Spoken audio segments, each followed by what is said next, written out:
Hello, welcome to another episode of The Long Road. I'm here with my two guests today, Leslie and Meredith. Could you tell me your position, Leslie?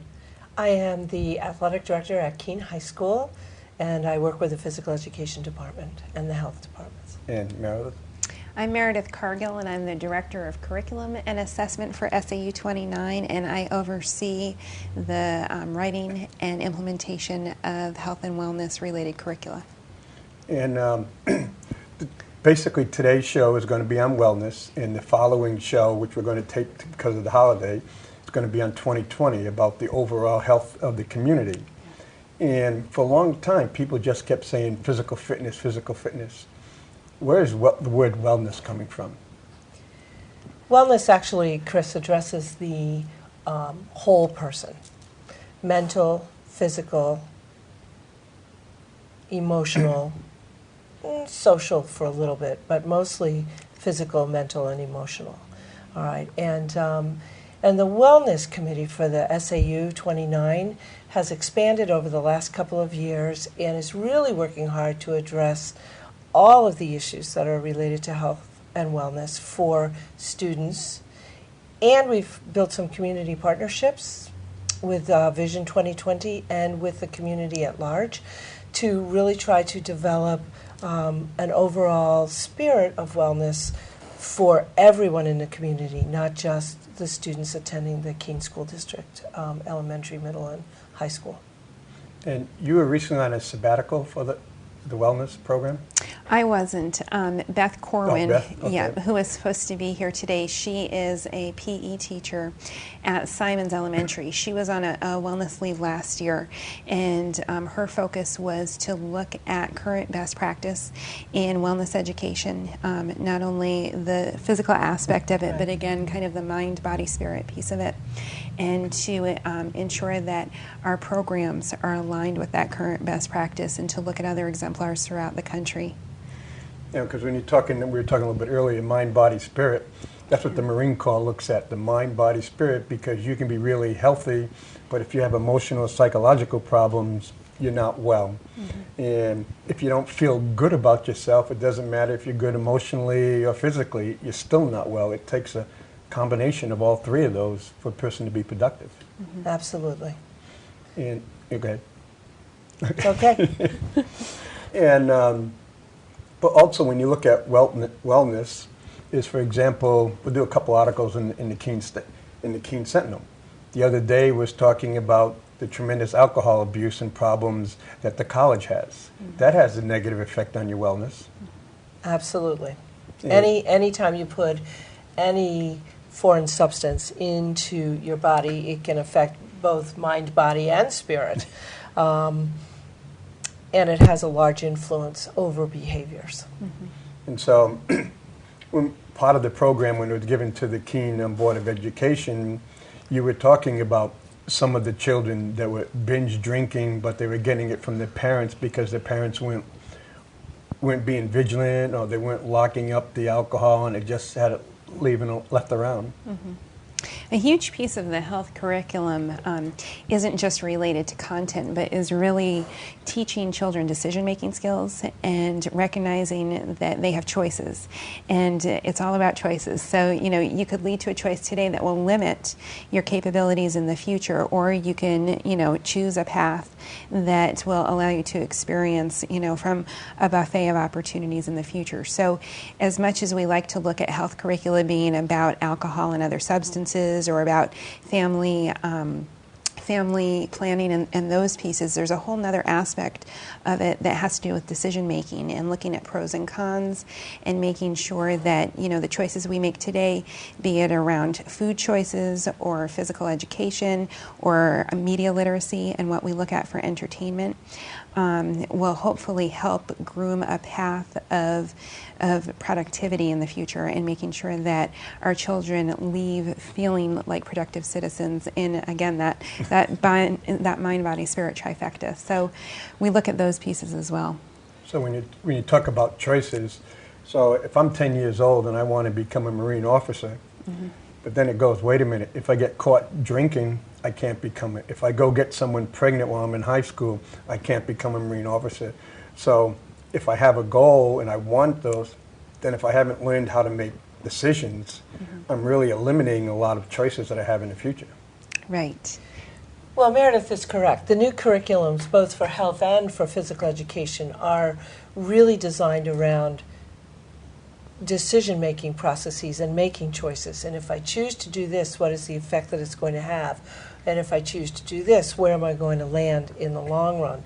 And it really initially begins in the elementary school, from the get-go, kindergarten, when they come in, all right, and works its way all the way up. Of course, when you get to high school, you're dealing with those other factors like stress, the social issues, definitely the social media of Facebook and texting, and the blending of students from 7 different schools into one high school also has a huge influence on that social networking and the social media pieces and the decision-making pieces.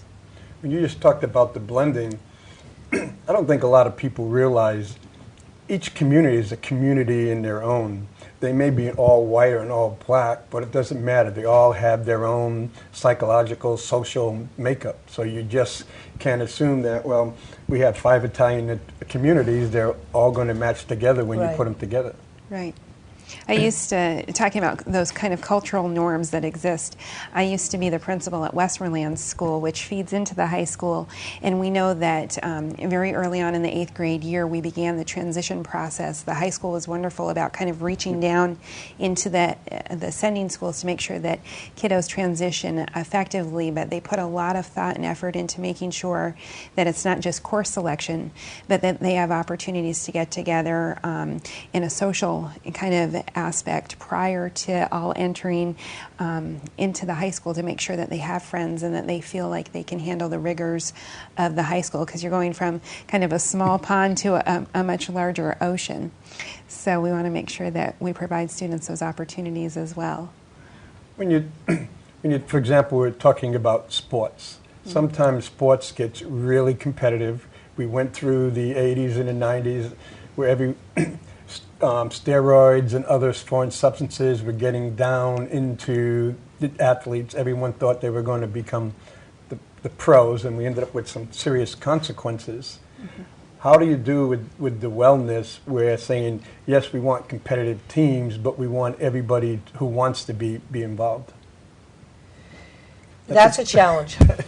Always has been a challenge, probably always will be a challenge. One of the best transitions we found for freshmen coming into Keene High School is the fact that we offer many freshman sport programs in the fall.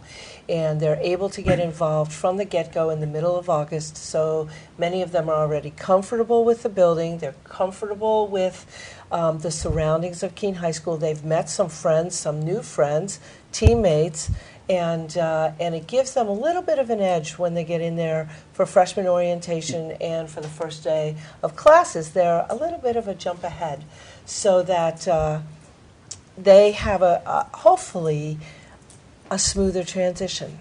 All right, maybe it's just because it's a little earlier. That's all. And so we look at sports that way, as being such an integral part of the transition from the 7 schools into Keene High School, that we try to keep as many freshmen involved as we possibly can. We also introduce to them the other opportunities that will be available to them, Chris. Several years ago, the Principals Advisory Committee and myself at Keene High School created a booklet called New to Keene High School, This is for You. It's a transition booklet that goes through all of the things they need to know about coming in for athletics, but it also lists all the other clubs and opportunities that they will have available to them at Keene High School that they can look to choose from. And it's been very successful when I, as the athletic director, go out and visit all of the sending schools, and the 8th graders at the sending schools, every 8th grader gets a copy of this transition booklet, whether or not they sign up to be on a fall sport at Keene High School, so that they can take it home, they can read through it. Many of them will change their mind over the summer. They either meet someone, or they get involved in something, or they go to a camp, and they decide that they want to be involved in something at Keene High School. It's been a huge success. The Principals Advisory Committee is students And they had a tremendous amount of input, and we spent 6 months actually drafting it and redrafting it before the final copy was ready to roll out in May. And that was a year ago this past May. So it's been very successful. You were talking about athlete, and you also hit extracurricular activities. And I think so many parents don't look at the importance of extracurricular activities. You see, athletics, and if we're really honest, a lot of times how good you're in athletics depends how wealthy your family was and able to get you in early in the program, and genetics. We have a lot of hardworking people, students that become successful, but a lot of people forget about the importance of the different clubs and the band and all that other stuff to the overall psyche of our students. Well, the wonderful piece from the Wellness Committee that has generated from the Wellness Committee, many of the elementary schools are, number one, if they have 6th, 7th, and 8th grade, they're promoting interscholastic athletics. Okay, they have competitive teams. If not, they have strong intramural programs. Keene Middle School has a tremendous intramural program. Keene High School has an intramural program. And the elementary schools have created, I'll call them after-school activity clubs. They walk, they bike, they sometimes they'll do skating, depending upon where they are in location, to get students and faculty up and moving. And they do that one day a week, and it has been very successful. The goal last year and the year before of the SAU Wellness Committee was to increase the opportunities for physical activity at building levels. And that was actually wonderful. And at Keene High School, we offer some wonderful things available to faculty. I know at the middle school they do as well. They had a dynamite wellness fair last year, I believe, on a workshop day. It was absolutely amazing. And the elementary schools as well. They offer, I believe, some intramural programs, and then they offer their activity club or activity, I'll call it a club, that they do after school for both faculty and some parents, I believe, come, and their students come and they sign up.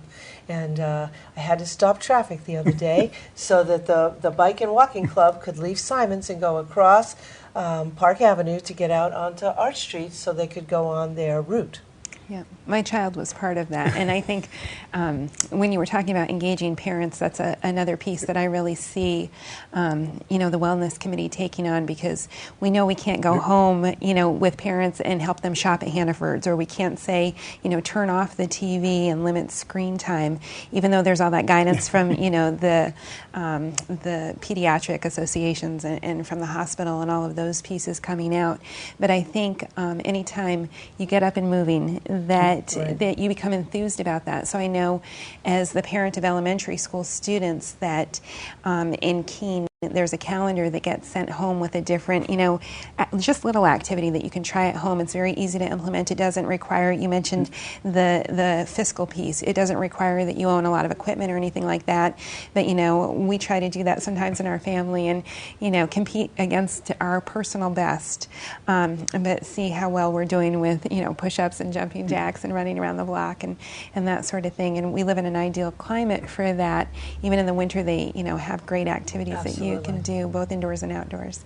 So I like the fact that there are suggestions given to parents.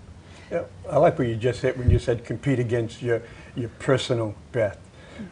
Genetics, some of us are gifted. The first time I ever went out and ran in high school, I ran a sub 5-minute mile, and the coach was all happy. Well, that wasn't from work. That was genetics. And so I think sometimes we I know, me too. I'd be happy with that. I'd be happy with that. And so you don't want to set up all the kids for defeat if they were training, for example, trying to compete against me if they didn't have the right genetics. And so by setting up their personal best and saying, hey, I did better than I did last, that does so much wonders for them, their psyche, everything. Well, you can set up personal best. You can also set up and keep a log, and we've talked about this, of family activity time. On the weekends, what does your family do as a family that's up and moving? Are you picking apples? Are you raking leaves? Are you going for a walk? Do you kayak together in the summer? Do you swim? In the winter, do you ski or do snowshoeing or outside activities? In the spring, is somebody involved in baseball, softball, track, tennis, lacrosse, who knows? But actual family activity time together, and see how many hours you spend together moving, actually moving. Yeah. I think that that's great. And I think, I mean, before when we were talking about wellness being more than just, you know, your physical demeanor or giftedness, you know, I really think that built into some of those pieces are the social well-being that comes from having a family work together and be together.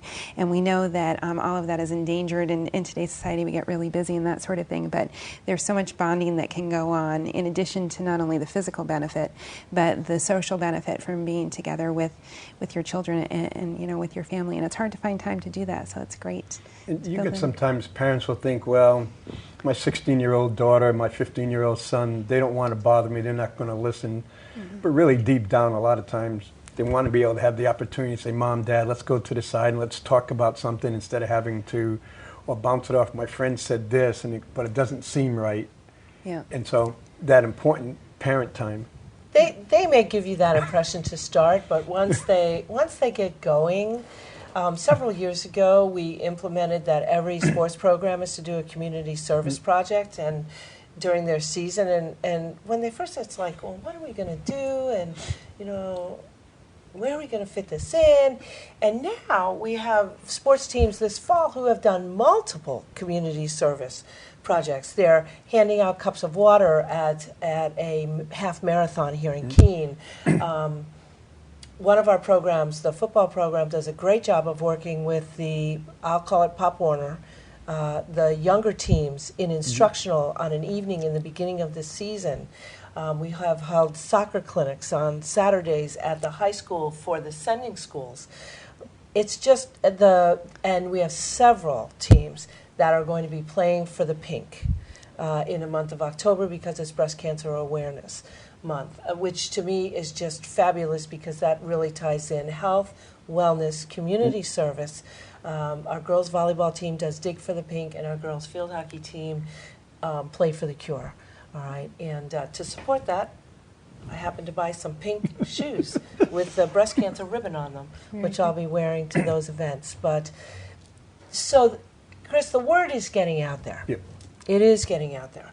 It really helps that we have formed some really strong community partnerships, and that we've had representation on the SAU Wellness Committee from the Vision 2020 contingent, and that Beth and I can't speak for Meredith, I don't know, went to the Vision 2020 workshop last spring down at Keene State College and were participants all day long so that we could have some input and get back some input from that program. And that's a wonderful program. There are some wonderful speakers at that conference. And then, so we're going to take a little break, and I know you have to go. You got your other job. You got coaching. I do. I do. I have to fill in for a coach today. I'd like to thank you very much, though, for giving us the opportunity, or myself the opportunity, to be a representative here for wellness, both in general and for SAU 29. And I think this is wonderful that you have asked us to be a part of this program. What we're going to do is a little 3-minute different photos. Whenever I need to de-stress, I go visiting, travel around the country and taking photos and stuff. And so that's part of my wellness, because we're talking about work, and people forget to take time off. People forget to de-stress. And when they don't de-stress, they get sick, and they may pop out, and they may cause anger, and they may take it out on their family. So de-stressing is part of wellness. Excellent. Thank you. Excellent. Okay, Thank well, you. thank you for coming, and then after about a 3-minute, we'll continue on with the wellness. Okay, excellent. Okay.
Welcome back. Now you're here all by yourself.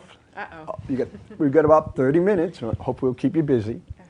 Okay. And you're head of curriculum. Yes. So can you explain to the audience a little bit how you're going to handle the wellness curriculum? Absolutely. We were very fortunate this summer to receive grant funding to be able to update our wellness curricula. So that would include both our physical education curriculum and our health curriculum. At the same time, I don't want to discount the fact that our guidance counselors and our guidance program within SAU 29 is quite strong. And there's a huge component, when I think of the wellness umbrella, that involves those service providers within our schools. And the guidance curriculum is very well articulated. And they updated it a few summers ago, and the emotional and kind of social aspect is definitely covered largely in part by guidance counselors or by their leadership within schools. Sorry, Kara. No, but when please you're talking about the guidance counselors, Yes. myself, a lot of parents still think back at a guidance counselor as someone that just gets you your classes and helps you write your letter to go into college. So the guidance counselors are doing a heck of a lot more. Can you expound on some of that? Absolutely. We have both full and part-time guidance counselors throughout our supervisor unit. So that would include not only the Keene School District, but all of the surrounding towns. And they have different kind of job functions at each of the grade spans. So elementary will look and feel a little bit different than middle school, which will feel different from high school. And part of that is if you look at child development, which is really where their program is rooted. We know that an elementary child is going to access adults for things differently than, say, a senior in high school. So you mentioned the piece about applying for colleges, and that definitely is a component to what our high school guidance is about. But starting at the very early levels, at preschool and kindergarten and first grade, guidance counselors are really a resource for parents and for students and for teachers in trying to help make sure that students come prepared to learn every day. And we know that on any given day, students are going to come in with the net effect of a variety of stressors in their life. You mentioned before how the pictures help you de-stress. And using a social curriculum entitled The Responsive Classroom, one of the things that we do is we encourage children to kind of check that emotional baggage at the door, not in a sense that we ask them to bury it, but in the sense that we teach them coping mechanisms to be able to say, all right, you have this level of stress in your life. How do we take that and work with it so that you're accessible for learning? And again, educating the whole child, not just looking at the academic aspect of it. So you might see a guidance counselor involved in a morning meeting, or you might see a guidance counselor helping a child off the bus and maybe have some time for a physical and emotional and a verbal outlet before the day begins, helping students that come in with a variety of emotional issues. When you think of loss and grieving or divorce or any sort of stress, they make sure that they are available for those children. When you talk about some of the stress, excuse me. We had a front page article last year about the veterans living behind Hannafords. Yeah. But I think a lot of people don't understand that there are a lot of homeless children in Keene who may have spent the night in a car and they have to get ready to show up at school. And that school breakfast may have been the first meal they've had since they left for lunch. Yeah. That's an awful lot of responsibility, a great burden to get that child to feel safe and ready to learn for the day. We're fortunate because you use the word burden, and maybe at a cursory glance it would look like that, but we're lucky that we have a very dedicated staff that looks at it more as an opportunity to make sure that that child has some equal playing field to be able to access that. And there definitely is a variety of ways that a child comes into school. Someone might have the nurturing love of a home. Another child might come in and try to give their best, but really there are so many other things going on. So you're absolutely right. We do have a homeless coordinator and someone that works and does outreach with those families during the school year, and we're fortunate to have that level of capability. There's also a law that helps govern some of those pieces called McKinney-Vento, but but we're lucky that we have the personnel in our schools to be able to provide those opportunities. And because when you, on some of the the homeless, a lot of times in the past people would have a stereotype, but as the growing homeless in the United States, a lot of them were some of them were professional families, other ones were regular hard-working families. They've lost their job, they lost their home, or there may have been a divorce, or it may have been a major illness. So it's good, but it's still bad because we shouldn't have homeless. But you really can't tell in a lot of cases who's homeless nowadays because it's going right up the line. Right. And to a child's defense, it's fortunate that we can't tell. I mean, children are ultimately very keen about detecting differences within, themselves and their peers. So it's wonderful that to some degree there's that cushion there where it might not be as detectable. And the idea with the responsive classroom is to make sure that children also appreciate diversity. So if there's, an economic difference between themselves and another child in class, that the teacher again teaches the fact that we're all human and that ties us together, and that those biases shouldn't exist, or exist again, how to work with those so that everyone feels like they have an equal access to the curriculum and to learning. When we're talking about wellness, we're talking about the children, and we're talking a little bit about their families. What about the teachers and staff?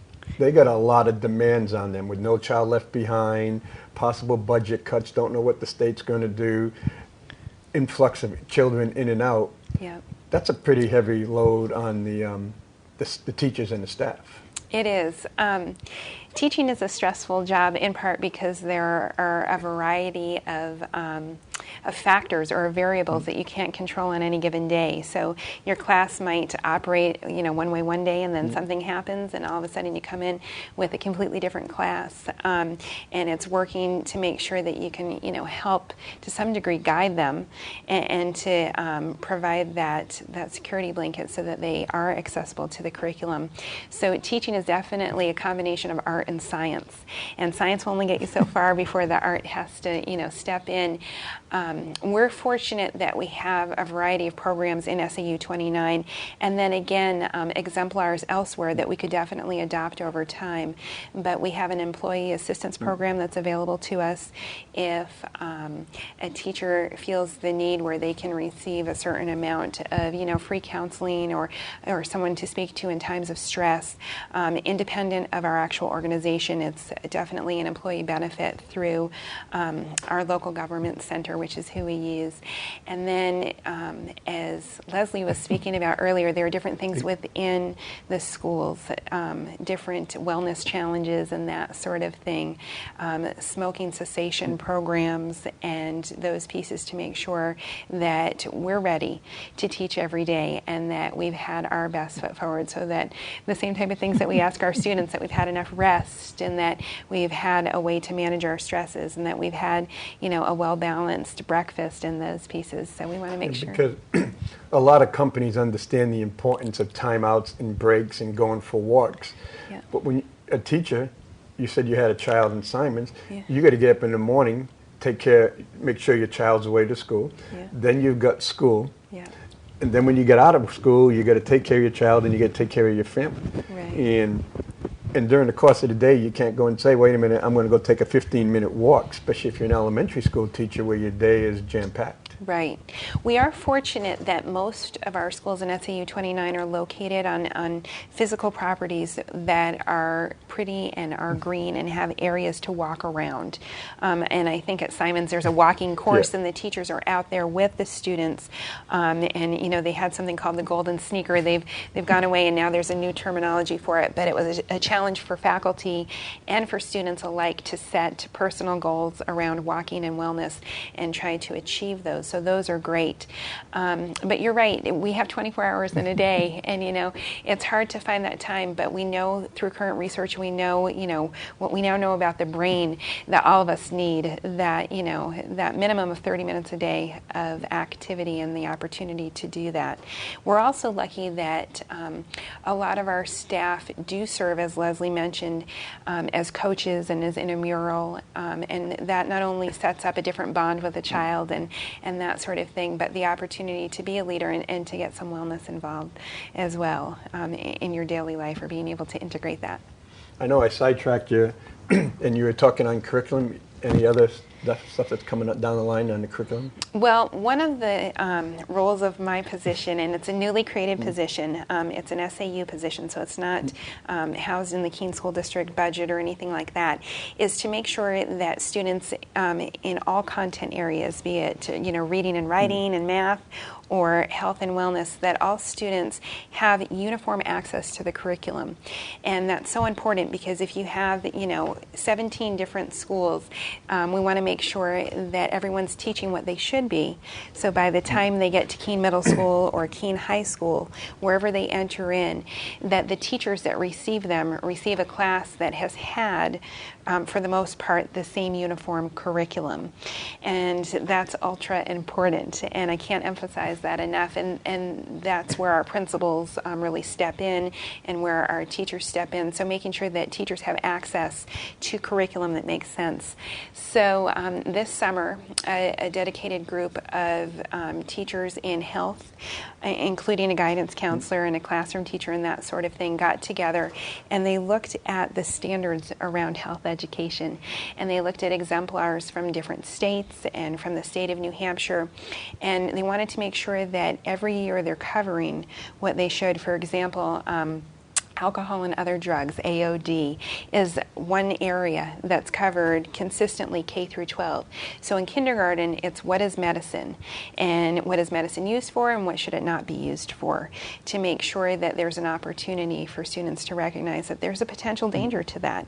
And then obviously that works its way up. So by the time students are in high school, they're really talking about the effects of alcohol on the body and the effects of drugs, and it's obviously a much more rigorous curriculum at that point. So we want to make sure that it's developmentally appropriate.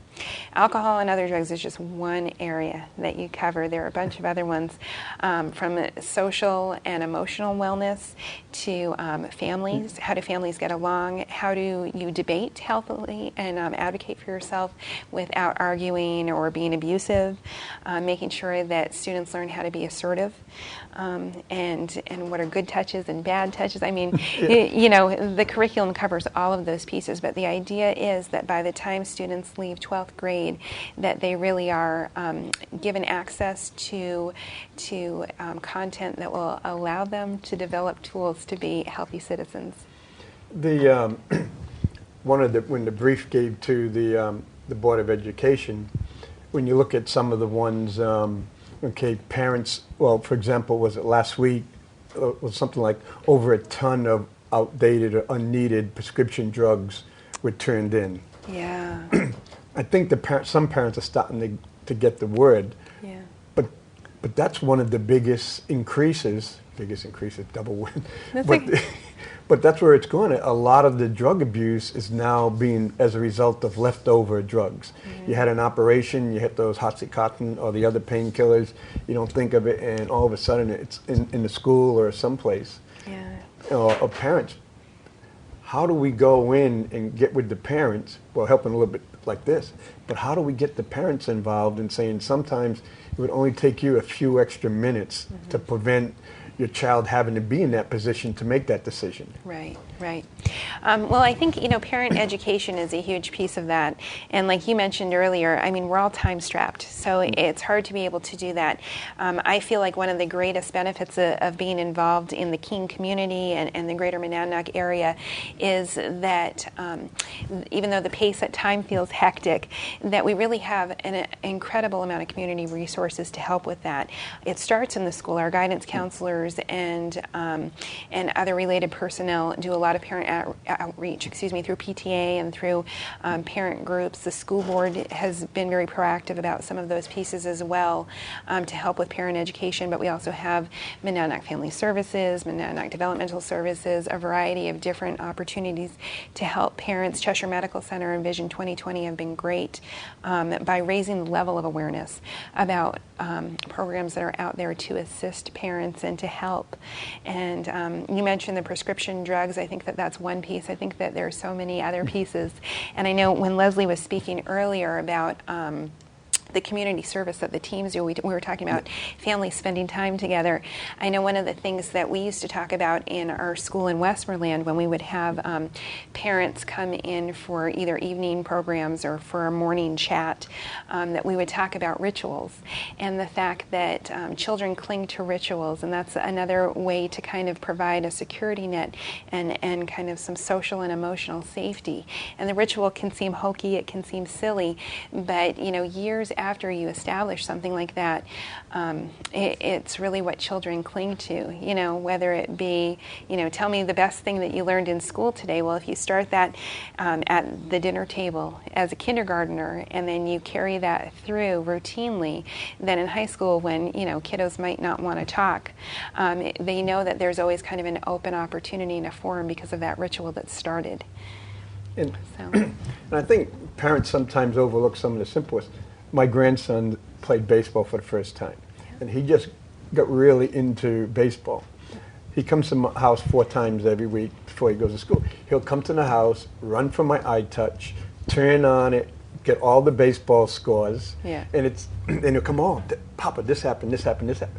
But it's amazing, he's learning to read so much better because that's just a secondary byproduct of it. And so, in that 5 minutes, if I give him that 5 minutes, it changes his whole day, his outlook. Yeah. If I don't give him that 5 minutes, and so, I better give him his 5 minutes. But something as simple as 5 minutes by a parent can really affect how that child performs the whole day in school. Yeah. Oh, absolutely. Our children are endangered, or their little psyches are endangered when we don't give them that time. And like you mentioned, it's hard. I mean, I am a working parent, and I understand that difficulty, and my heart goes out to every parent out there, whether they work inside the home or outside of the home, the necessity to make sure that we find that. I heard yesterday a great quote, and it was said, in our family we spell love, T-I-M-E, because it really is about making time for family. And I'm grateful that our schools help nurture that. And whether it be family events that occur within the schools, or like I mentioned before, the calendar that they send home of possible physical activities to help parents, so that they don't have to go and research those things and look for resources. It's just another aid to help with that.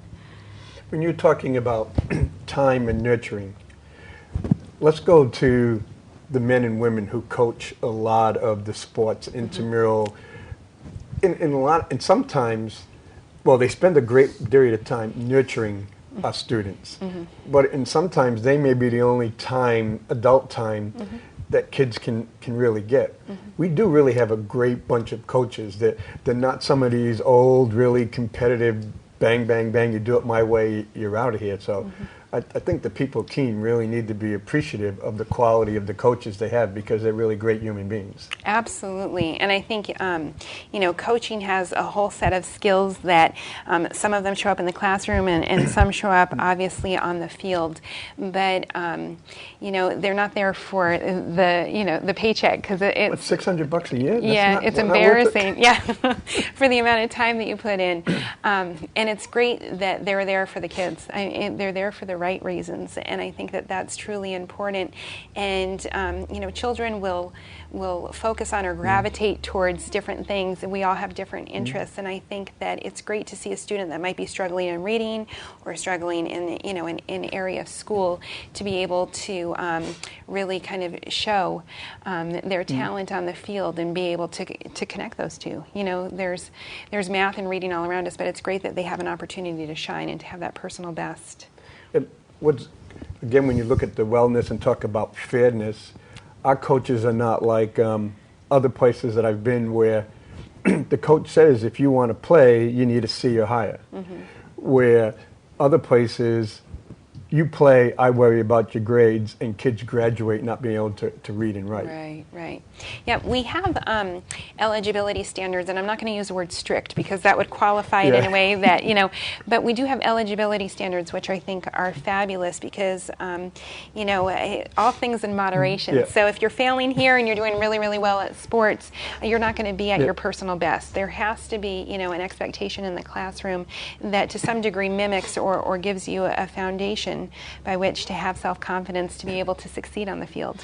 So I think that that's really important to remember those pieces. And it goes back to what you said earlier, choices. We want to give you choices. Yeah.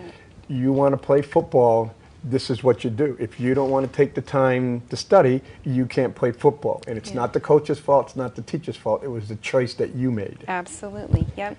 Yep. You are the architect of your own learning. You're the architect of your own, ability to do well on and off the field. And I think that that's important to instill that in children very early on, that, they're kind of in the driver's seat when it comes to their own personal success. And that there are days that they'll have to work harder. We've had this conversation before. There are days that they'll have to work harder, but that it's important that they're bringing it every time that they come. And we see that even within the classroom, independent of kind of the physical activity and the coaching piece. This year we've adopted a piece throughout the SAU where all 2nd through 8th graders, when they take a certain test in the fall, that they get a goal sheet. And it's their own personal goal. It's not Chris's goal, it's not Meredith's goal, it's not the teacher's goal, but it's their own personal goal. And then they get to look and they see where they're supposed to end up by the end of the year. And then they get to decide, am I going to be there and what do I need to do to get there? If I'm, really strong in multiplication, but I have a hard time in geometry and measurement, then I need to work harder in that area. Just like when you're developing the skill to be a violinist or to play the trombone or to be the center on the basketball team. You're constantly trying to perfect that skill. We want to see that mirrored in the classroom so that students know where they need to focus their time and energies to become the best mathematician they can be or the best reader.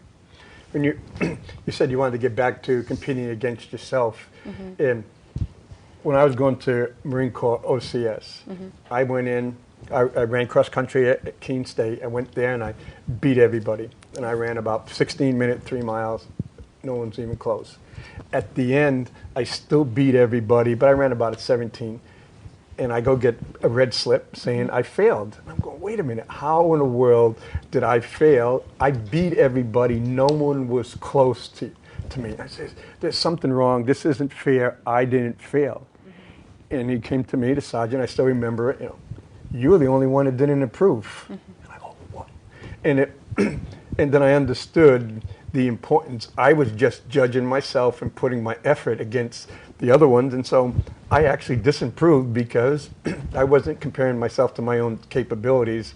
Right. I was comparing myself to someone else's capabilities. Right. And so I think that's important when you're talking about the child competing against themselves. We even see society being more responsive to that, meaning policymakers being more responsive to that with the reauthorization of No Child Left Behind. What we're hoping will happen, and it sounds like it will, is that rather than having students all kind of trying to achieve to a certain benchmark, that students really are showing annual growth. So if you have a student that comes in and they're already above that benchmark, right now it doesn't matter if they drop or if they go higher, as long as they're still above the benchmark.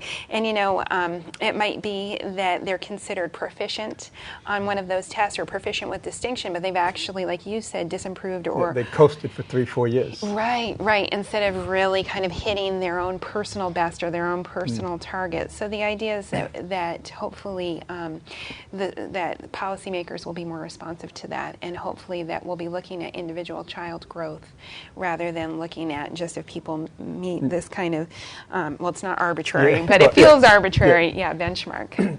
And so it's kind of like, if a child, if I start 3 years behind and I approve 1.5 years in 1 year, why should I be viewed as a failure if for someone who is proficient and didn't improve at all, but they're still proficient? Right, absolutely. Yeah, and it can be a huge disparity during the course of the year. I think of our struggling students, and they may make huge gains during the year, but if they still don't meet that benchmark, then they're considered, not proficient. But they may have made an incredible amount of growth in one year. So those are all valuable pieces to look at. The jumping, one of the things that we're looking at wellness, and Keene is really big about it, is what we're feeding in the cafeterias. Yeah. How we're changing the meals in the blah blah blah. Could you explain some of the changes that we've been doing in the cafeteria on the quality of the meals and the type of meals? I can a little bit. I definitely am not an expert in that subject. And Keene contracts with a Keene food service to be able to do those pieces. But typically the way that it works, at least from a state level and then again locally, is that it's really about implementing the guidelines or the laws. And we know that right now the nutritional guidelines are going to be changing. And a lot of that has to do with guidance, I believe, from the NIH, the National Institutes of Health. Yep, I believe that's where it's coming from. I heard a vignette on NPR, and I can't remember the source to cite, but and there is a lot of legislation, and whether you do offer versus serve, so whether you're offering the student food or whether they are where they're selecting, that sort of thing. There are nutritional guidelines that they have to follow. I believe that no more than a certain percentage can come from fat, so we have to make sure that our meals are not laden down in saturated fats or anything that's unhealthy. I know some of the changes that Keene Food Services made is to make sure that fresh fruit is being offered at every lunch every day. So to have that opportunity, and then also to try to buy locally. We know that if you take $1, we've all seen that schematic where it shows, if you're getting chicken from, California, this much goes for transportation, this much goes for marketing. So trying to buy locally. And I think some of our local organizations have really helped with that. I know, that there's lots of work going on right now about school gardens and a lot going on about locavore. And I know that we have a very healthy farmers market that's alive and kicking on Tuesdays and Saturdays. And the food co-op should be pumping in December if they get enough people to buy memberships. Yes. So all of those pieces, and even the number of CSAs that are around, the community supported agriculture and that sort of thing, where you kind of buy in and you can try a variety of great foods is very important. But I think that helps. And we had the conversation earlier about parents. Your child is not going to be able to eat something that you don't have in your home. It's very interesting to talk to parents about that, and it's hard. But if you want your child to eat less sweets or less chocolate, then it really comes down to not having that in your house. And kind of setting those expectations. That's difficult to do. I understand that piece. But our schools definitely have cut down on, just in the past 5 years, the number of sweets and that sort of thing that are available, or being able to buy ice creams and all of those. And the school board just passed their policy, saying that, not only no sodas, but no fundraisers that are, based on candy and those pieces. So. And that's going to be, for the longest time, it's like, well, no sodas. But then we went to some of the other, quote, fruit drinks, and people forget that a lot of these fruit drinks have more sugar than soda. Yep. And they don't read, you're only supposed to have maybe 1 or 2 servings of fruit juice a day, when you're supposed to actually have the apple, the real thing. Right. And so that one, then it was, well, let's get rid of the candy, but wait a minute, the candy pays for a lot of booster clubs, and it's going back and forth. Now with the new one, excuse me, is, well, it's Johnny, Susie, Zoe has a birthday party. No longer bringing in this big cake and all these cupcakes and stuff that we used to have as kids. Right. Well, and society is different. I remember hearing something just a few weeks ago about how is it that we used to be able to eat those cupcakes in class and remain thin, whereas now, there are issues involving childhood obesity everywhere you look. That seems to be a topic of interest, and what is the relationship between that and what goes in every day. But I think it's a tough balance for people, and like you said, there's so much research out there and new things coming out every day trying to solve the kind of magic equation of how do we help our students. But it really comes back to choices. We might prohibit the sale of chocolate during the school day, but that same child might walk down to Hannaford's and all of a sudden there's a buffet of chocolate to choose from. Walk. Well, they'd have to walk there. But it really comes down to teaching children choices. And, I have 3 boys, and I'm pretty convinced that if I let them, they'd eat chocolate for every meal. But we limit sweets, and we say, a couple times a week or on special occasions only. Can you have a little tidbit? I think portions is the other piece. There's a difference between having a half a cup of ice cream, which is the portion, versus having, one of those monster sundaes. Well, yeah, because when you're talking about portion, if you go to Dunkin' Donuts and get a bagel, it's only 1 bagel. But if then you look, but wait a minute, that's 4 servings. Yes. Yeah. And it's like, wait, or you go to Hannaford's or Shaw's and get the muffin. Yeah. Oh, it's only 550. But wait a minute. That's 2 servings. Yeah. And so I don't think we don't do a lot of education on proportional control because people don't pay attention to that. Yeah, that's definitely something that the Wellness Committee is going to look at in the future about what kind of portions are we providing our children. And again, that kind of media literacy, you turn on the television and there might be, a picture of a big triple quarter pound. It's like, I know. Who in the world is going to drink? I know. And recognizing that might be all of your calories for a day. So if you're going to, invest in that, realize that you're getting them all at once. And that might not be the best, nutritional bang for your buck. But getting back to the question about soft drinks and about, the making juices. sure that you eat your fruit, or you eat your juice because of the fiber and those pieces. Again, I can't stress enough that if children are given the opportunity to recognize where their choice is going to lead them, that's really helpful, and it's great. A great thing for parents to do is, before children, go for that cupcake, have that conversation. Not all the time, obviously, but it's good to have that level of awareness in homes as well as schools. So. When you were talking about how we could eat, and when we were kids eat and get away with everything, well, I remember as a kid, I had recess in the morning, I had recess during lunchtime, and I had recess in the afternoon, and it didn't care how cold it was or how much snow is, you went outside. Yeah. But when the school's changing, some schools don't have recesses around the country. Right. And how do you how does the kid burn off the calories, the activities? Yeah. And there's some other research, and I was reading about, especially with boys with ADD, and it says 2 15-minute sessions of green.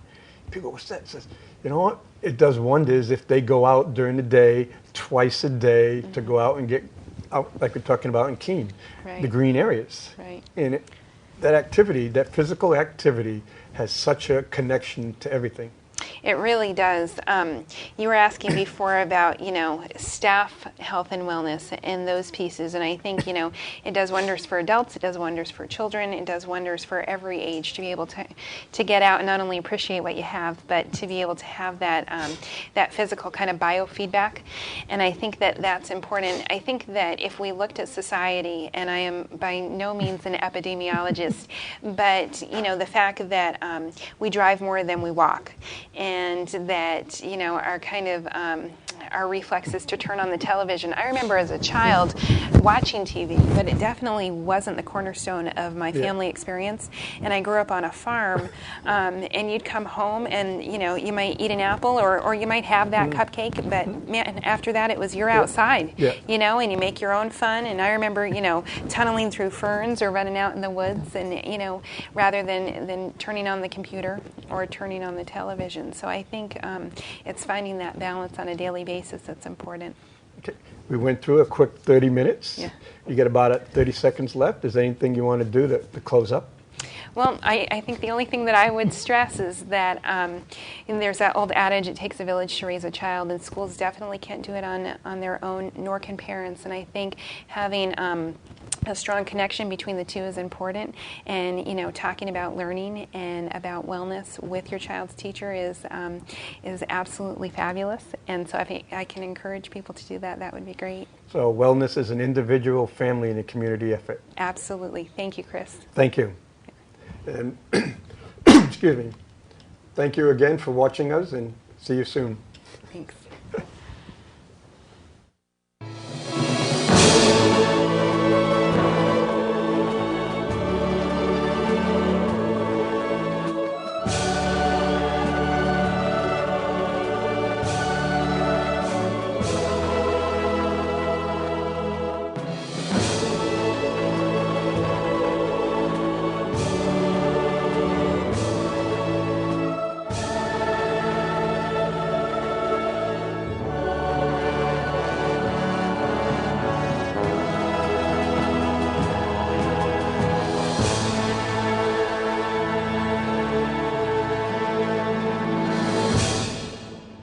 Refreshments provided by G. Housen Distributors. Premium beverages delivered.